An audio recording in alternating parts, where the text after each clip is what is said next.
Hello বন্ধুরা, আজকে চলে এসেছি তোমাদের জন্য একটা নতুন ধরনের ভিডিও নিয়ে।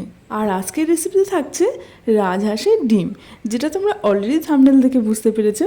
আর দেখো, আজকে আমি আছি আমার গ্রামের বাড়িতে, আর এখানেই কাছাকাছি একটা জায়গায় খুব ভালো রাজহাঁসের ডিম পাওয়া যায়। আর এই যে দেখছো ডিমগুলো, এগুলো আজকে ওখান থেকেই নিয়ে এসেছি। আর এই যে জায়গা থেকে আমি ডিমগুলো নিয়েছি, এখান থেকে নিলে ডিমগুলো খুব ভালো দেয়, মানে খারাপ হওয়ার সম্ভাবনা নেই। আর দেখো এক একটা ডিমের সাইজ কতটা বড়, মানে নর্মাল হাঁসের ডিমের থেকে কিন্তু অনেকটাই বড়। আর এই ডিমগুলোর প্রত্যেকটার ভেতরে কিন্তু দুটো করে কুসুম থাকে।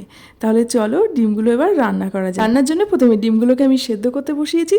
সেদ্ধ হয়ে গেলে খোসা ছাড়িয়ে নেব, তবে এই ডিমগুলো সেদ্ধ হতে কিন্তু একটু সময় লাগে।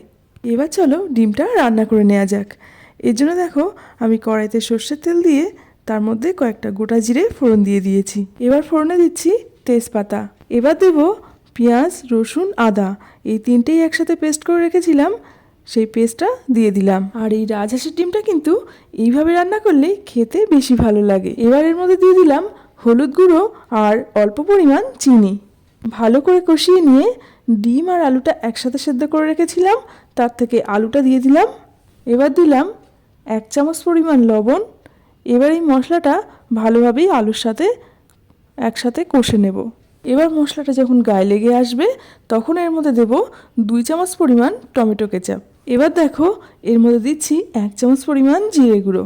এই জিরেটা গোটা নিয়ে এসে বাড়িতেই গুঁড়ো করে রাখা হয়েছিল, সেই জিরে গুঁড়োটা ব্যবহার করলাম।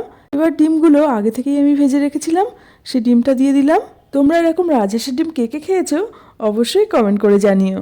এবার এটাকে ভালোভাবে আরও একবার নাড়িয়ে নিয়ে তারপর জল দিয়ে দিলাম। এবার এটাকে বেশ কিছুক্ষণ ধরে ফুটতে দেব। ভালোভাবে ফুটে জলটা কমে আসলে তারপর এর মধ্যে দিয়ে দিচ্ছি গরম মশলা।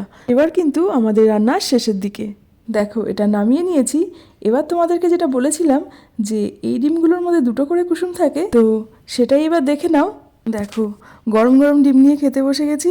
আর এই যে দেখো, এর মধ্যে এই দুটো কুসুমই কিন্তু আছে, এই যে দেখিয়ে দিচ্ছি।